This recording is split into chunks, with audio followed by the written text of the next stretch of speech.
pull down on this. So I'm basically like pinching this rolled one underneath this next one. And from there, I hold it tight, and then I bring this material, the same one that I wrapped around it, up through the next gap. So you can note, since Gap the rib right is here. facing to the right, she's bending it away from herself. Right, how you showed us before. Yeah, and I hold it steady with my fingers here while I pull it up, because I want it tight. Like, this is pretty darn tight. So now that I've come up with this, I'm gonna keep twisting this, only now I'm gonna incorporate this one into it. It's a little bit like French braiding. If you've ever French braided, it's kind of like that. With every strand that you encounter, you incorporate it into your braid. So now I go with the next one, and I'm gonna flip it back this way and go down through this next slot.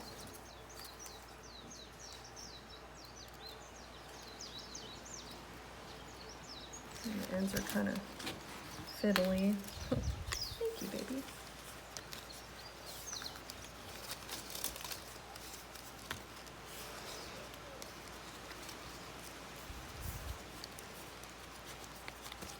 And you want it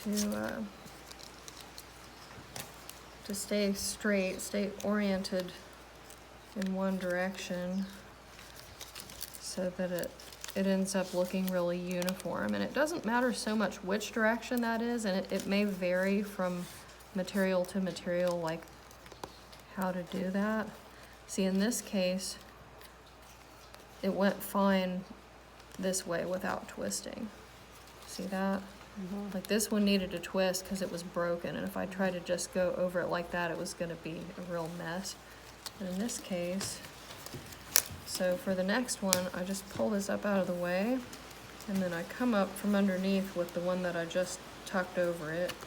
And I come up out of the next slot, trying to minimize breakage, but breakage doesn't really matter that much for this because it's just going to all get twisted up and incorporated into the one strand.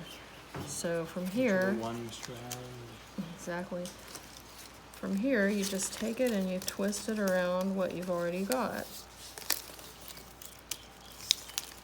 And you do it kind of tight, and like you can see on the other side, it's pretty tight. Take a look at this over here.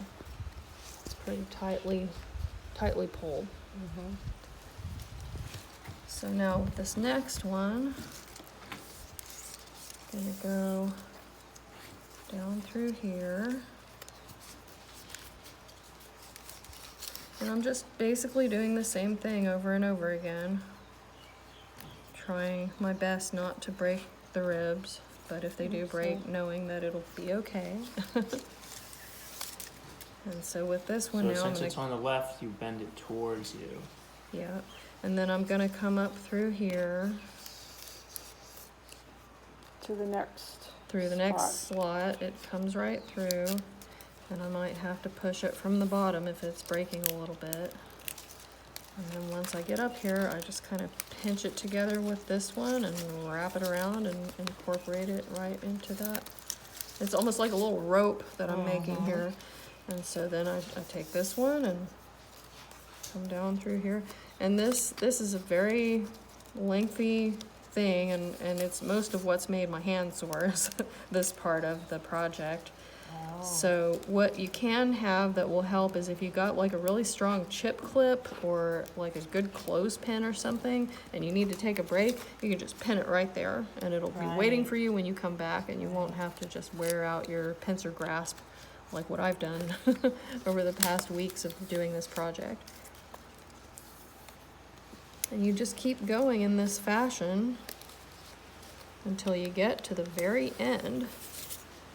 And I will stop here and allow you to